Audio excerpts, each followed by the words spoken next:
Hello అండి. అందరికీ నమస్కారం. మీకందరికీ కూడా వైకుంఠ ఏకాదశి, ముక్కోటి ఏకాదశి, మోక్షద ఏకాదశి యొక్క శుభాకాంక్షలు.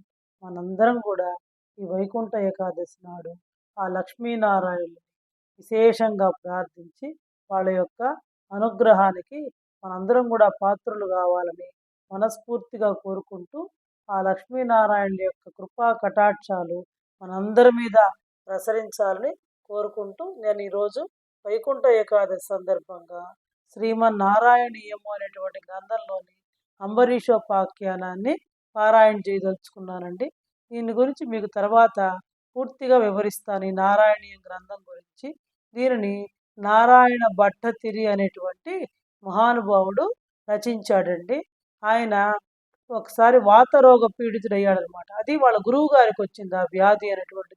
దాన్ని ఆయన గురువు గారి మీద ఉన్నటువంటి భక్తి ప్రపత్తులతోటి అది నాకు సంక్రమింప చేయాల్సిందిగా కోరుకున్నాడు అనమాట. ఆ తర్వాత గురువు గారికి వ్యాధి తగ్గి ఈయనకు సంక్రమించింది. కానీ ఎవరమైనా కానీ ఫస్ట్ కోరుకుంటాం కానండి, వచ్చిన తర్వాత దాన్ని భరించడం కష్టం కదా. కాబట్టి పాపం ఈ నారాయణ భట్టితుడి కూడా ఆ వ్యాధిని భరించలేక గురువాయూరు క్షేత్రానికి చేరుకొని అక్కడ శ్రీ మహావిష్ణువును భక్తి ప్రపత్తులతోటి స్తుతించాడండి. ఇది 100 దశకాలుగా ఉంటుంది. ఈ గ్రంథాన్ని గురించి క్లుప్తంగా చెప్పాలంటే ఇది భాగవతం యొక్క సంగ్రహ సారం అండి. భాగవతం ఏంటంటే కొంచెం బాగా ఎలాబొరేట్గా పూర్తిగా ఉంటుంది. దాన్ని కుదించి క్లుప్తంగా భాగవతం యొక్క సంగ్రహ సారాన్ని ఆయన 100 దశకాల్లో 1036 అలా ఉంటాయండి శ్లోకాల్లో రచించడం జరిగింది. వెంటనే ఈయన ఎప్పుడైతే దాన్ని పూర్తి చేశాడో ఆయనకి వెంటనే ఆ వ్యాధి అనేటువంటిది తగ్గిపోయి ఉపశమనం కలిగిందనమాట. ఈ శ్రీమన్నారాయణీయాన్ని నేను కూడా ప్రస్తుతం నేర్చుకుంటున్నానండి ఆన్లైన్ క్లాసుల్లో ఈ దత్తపీఠం వాళ్ళ ద్వారా. మాకు 40 దశకాలు అయ్యాయి. దాంట్లో వాళ్ళు ఒక్కొక్క దశకం ప్రాధాన్యతల గురించి చెప్తూ ఉంటారండి. దాంట్లో ఈ 33వ దశకం అనేటువంటిది అంబరీషోపాఖ్యానానికి సంబంధించింది. అంటే మొత్తం భాగవతంలోని ఘట్టాలే, కాకపోతే ఆయన క్లుప్తంగా వివరించడం జరిగిందనమాట. ఆ గురువాయూర్ని ఇదంతా చెప్తూ ఇప్పుడు గజేంద్ర మోక్షం ఉందనుకోండి, ఆ గజేంద్ర మోక్షం గురించి కథంతా శ్లోకాల్లో చెప్పి లాస్ట్లో ఏమనుకుంటాడంటే ఆ గజేంద్రుని రక్షించిన విధంగానే శ్రీ మహావిష్ణువు గురువాయూరప్ప నన్ను కూడా రక్షించు, అలా ప్రతి దశకంలో కూడా లాస్ట్లో గురువాయూరప్ప నన్ను రక్షించు అని చెప్పి ఆయన వేడుకోవడం జరుగుతుందండి. ఇప్పుడు ఆ శ్రీమన్నారాయణీయ గ్రంథంలోని 33వ దశకం అంబరీషోపాఖ్యానాన్ని నేను పారాయణ చేస్తున్నాను. ఈ వైకుంఠ ఏకాదశి సందర్భంగా తెల్లవారుజామున 4:30 కావస్తోందండి, 5 కావస్తోంది. నేను ఈ టైంలో పారాయణ చేస్తున్నానండి. ఎందుకంటే చెప్పడమే కాదు, ఏదైనా కూడా మనం కూడా చేసి చూపించాలి కదండి. చక్కగా ఇంట్లోనే స్నానం చేసి దీపారాధన చేసుకొని ఈ గ్రంథాన్ని మనసులో ఆ వైకుంఠనాథుడిని, ఆ శ్రీమన్నారాయణ శ్రీ విష్ణుమూర్తిని ధ్యానించుకుంటూ నేను ఈ అంబరీషోపాఖ్యానాన్ని పారాయణ చేయదలుచుకున్నాను. మీకు అంబరీషుడి కథను గురించి పూర్తిగా వివరంగా మనం కార్తీక పురాణంలో చెప్పుకున్నాం, ఏకాదశి సందర్భంగా చెప్పుకున్నాం, చాలాసార్లు చెప్పుకున్నాం. ఎందుకంటే అంబరీషుడు ఎంతటి పరమ భక్తుడో మనకి తెలుసు అనమాట. ఎంతటి పరమ భక్తుడు కాకపోతే రుద్రాంశ సంభూతుడైన దుర్వాసుడు ఆయన్ని శపించినప్పటికీ కూడా ఆయన హృదయంలో శ్రీ మహావిష్ణువు చేరి ఆ శాపాలన్నింటినీ కూడా లోక కళ్యాణం కోసం నేనే 10 అవతారాలుగా ధరిస్తానని చెప్తాడు. చివరికి దుర్వాసుడు ఇంకా శపించబోతుంటే ఆయన తన భక్తుడైనటువంటి అంబరీషుడిని రక్షించుకోవడానికి ఆ సుదర్శన చక్రాన్ని అడ్డు పెడతాడనమాట. దాంతో దుర్వాస మహర్షి అన్ని లోకాలు తిరిగి తిరిగి ఎవరు రక్షించేవాళ్ళు లేక వైకుంఠానికి వెళ్ళి చివరికి అప్పుడు శ్రీ మహావిష్ణువు చెప్పిన విధంగా మళ్ళీ అంబరీషుడి దగ్గరికి వచ్చి అంబరీషుడిని శరణు వేడితే అప్పుడు ఆయన సుదర్శన చక్రం బారి నుండి రక్షించబడ్డాడు అనమాట. కాబట్టి అంబరీషుడు అంతటి పరమ భాగవతోత్తముడు. భాగవతోత్తములు అందరిలో కూడా శ్రేష్ఠుడైనటువంటి వ్యక్తి అంబరీషుడు. కాబట్టి వైకుంఠ ఏకాదశి పరమపదమైనటువంటి పుణ్యదిన సందర్భంగా ఆ అంబరీషోపాఖ్యానాన్ని పారాయణ చేస్తే మనకు కూడా అంతటి కాకపోయినా కొంచెమైనా సరే ఆ భక్తి కలిగి మనం కూడా శ్రీ మహావిష్ణువు యొక్క అనుగ్రహాన్ని పొందవచ్చు, అందరం కూడా పొందాలి అనేటువంటి ఉద్దేశంతో నేను దీన్ని పారాయణ చేస్తున్నానండి. ఇదండి శ్రీమన్నారాయణీయం గ్రంథము. ఇది మొత్తం 100 దశకాలుగా ఉంటుంది. దాంట్లో 33వ దశకం అనేటువంటిది అంబరీషోపాఖ్యానం అండి. ఇప్పుడు నేను ఆ శ్లోకాల్ని పారాయణ చేస్తానండి. వైవస్వతాఖ్యమనుపుత్ర నభాగజాత నాభాగనామక నరేంద్రసుతోంబరీష సప్తార్ణవావృతమహీదయితోపి రేమే త్వత్సంగిషు త్వైచ మగ్నమనా సదైవ. అంటే దీనికి ఏంటంటే ఈ వైవస్వత మనువుకి నభాగుడు అనేటువంటి పుత్రుడు జన్మించాడు. ఆయన పుత్రుని ఈ నభాగుడి పుత్రుడిని ఏమంటారంటే నాభాగుడు అంటారు. ఆ ఆ నాభాగునికి అంబరీషుడు అనేటువంటి పుత్రుడు కలిగాడు అనమాట. అతడు సప్త సముద్ర పరివృతమైనటువంటి భూమండలానంతా కూడా పరిపాలిస్తూ నీ భక్తులపై అంటే విష్ణుమూర్తి యొక్క భక్తులపై విష్ణుమూర్తిపై ఎల్లప్పుడూ కూడా భక్తి ప్రపత్తులు కలిగి ఉండేటువంటి వాడనమాట. త్వత్ప్రీతయే సకలమేవ వితన్వతోస్య భక్త్యైవ దేవన చిరాదభృతా ప్రసాదం ఏనాస్య యాచనమృతేప్యభిరక్షణార్థం చక్రం భవాన్ ప్రవితతార సహస్రధారం. ఇంకా ఆ అంబరీష మహారాజు ఆయన చేసేటువంటి సమస్త కర్మలు అంటే అన్ని పనులని కూడా పరమాత్మమైనటువంటి ఆ విష్ణుమూర్తి యొక్క సంతోషం కోసమే భక్తిపూర్వకంగా శ్రద్ధాభక్తులతోటి చేసేటువంటి వాడనమాట. అంటే ఎలాంటి కోరిక లేకుండా నిష్కామంతో ఆ మహారాజ్ చేసేటువంటి కర్మలకి నీవు చాలా సంతోషించి అతడు నిన్ను అడక్కపోయినా సరే అర్థింపకున్నను కూడా 1000 అంచులు గల నీ సుదర్శన చక్రాన్ని ఆ అంబరీషుడి యొక్క రక్షణకి ఇచ్చావయ్యా అని చెప్పి చెప్తున్నాడు అనమాట. సద్వాదశి వ్రతమథో భవదర్చనార్థం వర్షం దధౌ మధువనే యమునోపకంఠే పత్న్యా సమం సుమనసా మహతీం వితన్వన్ పూజాం ద్విజేషు విసృజన్ పశుషష్టి కోటిం. ఇంకా ఆ మహారాజు ఈ మహావిష్ణువుని ఆరాధించడానికి యమునా నదీ తీరంలో మధువనం అనేటువంటి ప్రాంతం ఉంది. ఆ మధువనంలో 1 సంవత్సరం రోజులు ఈ ఏకాదశి ద్వాదశి వ్రతాన్ని నిష్ఠగా కూడా ఆచరించాడనమాట. ఇంకా ఆ సమయంలో అతడు అంబరీష మహారాజు తన భార్యతో కలిసి నిన్ను గొప్పగా ఆరాధిస్తూ ఇంకా ఈ ఏకాదశి వ్రతంలో భాగంగా ద్వాదశి రోజున బ్రాహ్మణులందరికీ కూడా 60 కోట్ల ఆవుల్ని దానం చేశాటండి. తత్రాథ పారణదినే భవదర్చనాంతే దుర్వాససాస్య మునినా భవనం ప్రపేదే భోక్తుం మృతశ్చ సనృపేణ పరాత్తిశీలో మందం జగామ యమునాం నియమాన్ విధాస్యన్. ఇంకా ఈ విధంగా ప్రతి నెల 2 ఏకాదశులు వస్తాయి కదా. 1 సంవత్సరం రోజులు ఆయన యమునా నది తీరంలో ఉండేటువంటి మధువనంలో ఆయన భార్యతో కూడి ఏకాదశి వ్రతాన్ని ఆచరిస్తూ ఉన్నాడు అనమాట. ఈ ఏకాదశి రోజంతా ఆ ఉపవాసం ఉండి ద్వాదశి రోజున దాన ధర్మాలు ఇంకా పాలన బ్రాహ్మణ సమారాధన ఇవన్నీ కూడా చాలా కడు భక్తి శ్రద్ధలతో చేస్తూ ఉండేటువంటి వాడు అనమాట. అలాంటి సందర్భంలో ఒక రోజున ఈ పాలన చేసే ద్వాదశి రోజు కదా పాలన చేస్తారు, అంటే ఉపవాస విరమణనే పాలన అంటారు అనమాట.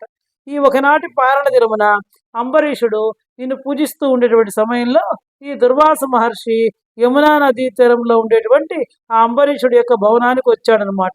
ఆ దుర్వాసుడి యొక్క స్వభావం ఏంటంటే అది కూడా నారాయణ యొక్క ప్రేరేపితమే. ఈ అంబరీషుడిని పరీక్షించాలి అని చెప్పేసి ఆయన దగ్గరకు వచ్చాడు. వచ్చిన తర్వాత పాపం మహర్షి కదా రుద్రామ సముద్రుడు వచ్చాడని చెప్పి ఈ అంబరీష మహారాజు భోజనం చేయడానికి రమ్మని పిలుస్తాడు. ఆయన నేను నా యొక్క నిత్యకర్మలు సంధ్యావందనాది కార్యక్రమాలు ముగించుకొని వస్తానని చెప్పి యమునా నదికి వెళ్ళాడనమాట.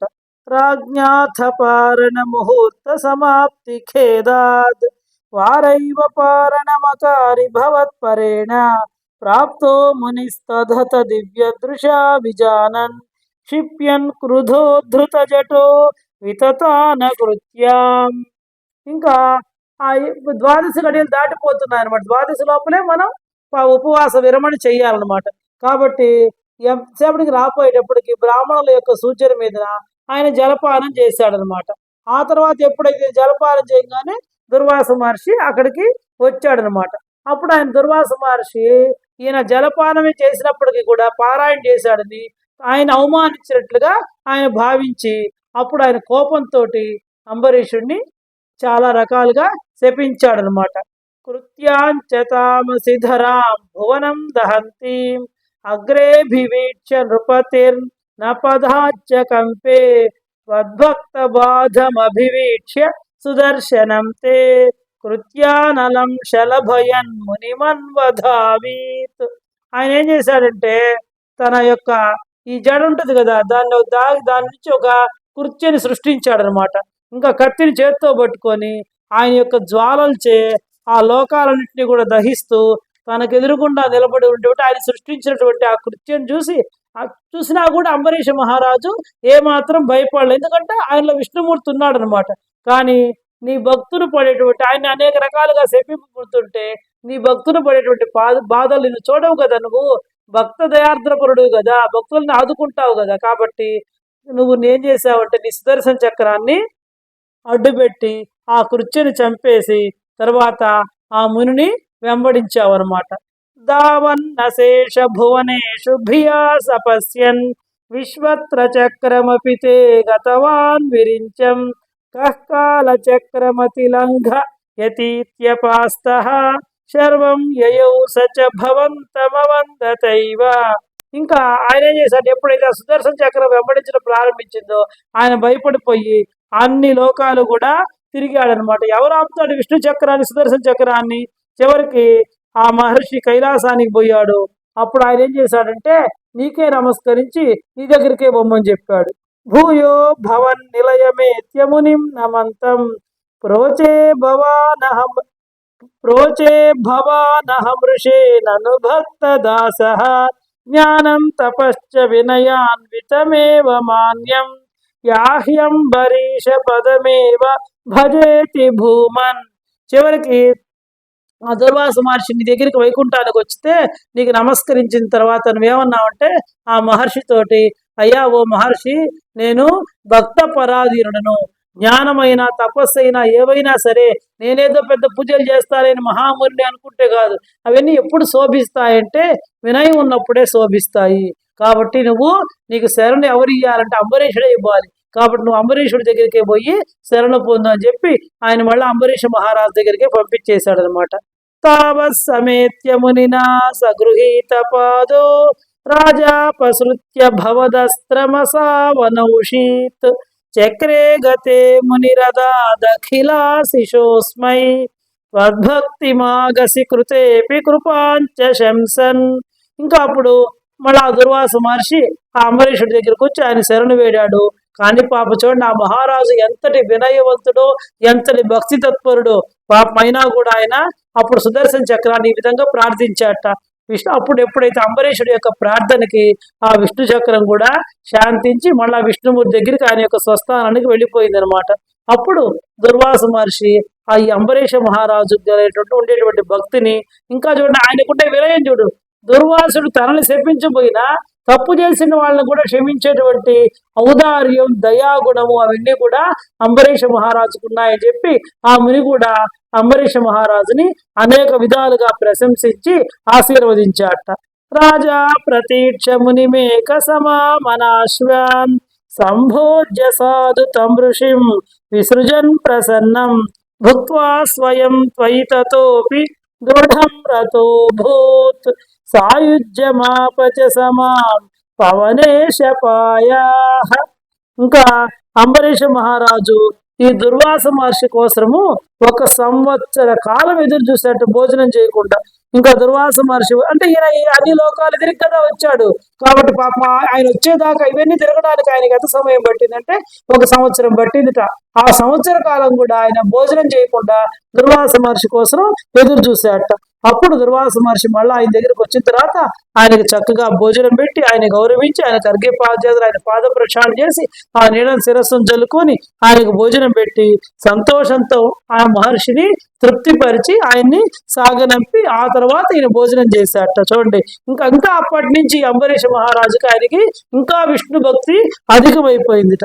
చివరికి అతడు అంచెల్లో నీ సాయుధ్యాన్ని అంటే మోక్షాన్ని, వైకుంఠాన్ని చేరాడనమాట. అదే విధంగా నేను చెప్పాను కదా, దీన్ని నారాయణ భట్ట తీరేటువంటి ఆయన రచించాడని చెప్పి. కాబట్టి ఆ అంబరీష మహారాజుని ఎలాగైతే రక్షించావో ఓ గురువాయూరప్ప, నన్ను కూడా నీవు దయతో రక్షించు అని చెప్పి ఆ నారాయణ భట్ట తిరి ఆ శ్రీ మహావిష్ణువుని వేడుకున్నాడు అనమాట. గురువాయూరు క్షేత్రంలో ఆయన స్తోత్రం చేసినటువంటి ప్రదేశం కూడా అక్కడ ఉందండి.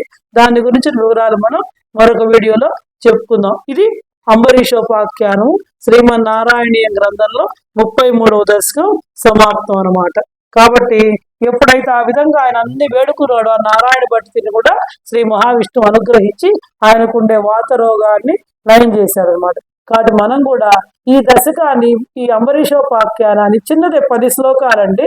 కాబట్టి ప్రతి ఏకాదశికి, వైకుంఠ ఏకాదశి రోజు కాదు కానీ ఫస్ట్ టైం పారాయణ చేయడం నేను ఇప్పుడేనండి. ప్రతి ఏకాదశికి కూడా పారాయణ చేయాల్సినటువంటి దశకం అని చెప్పి మా మేడం గారు చెప్పారండి. కాబట్టి వీలైనంత వరకు ప్రతి ఒక్కళ్ళు కూడా ఇంక నుంచి వైకుంఠ ఏకాదశి నుంచి ప్రతి ఏకాదశి రోజు ఎంత ఒక 5 నిమిషాలు కూడా పట్టదండి, గట్టిగా బాగా కనుక మనం చదవగలిగితే పారాయణ చేయాల్సిందిగా కోరుకుంటూ సెలవు తీసుకుంటున్నానండి.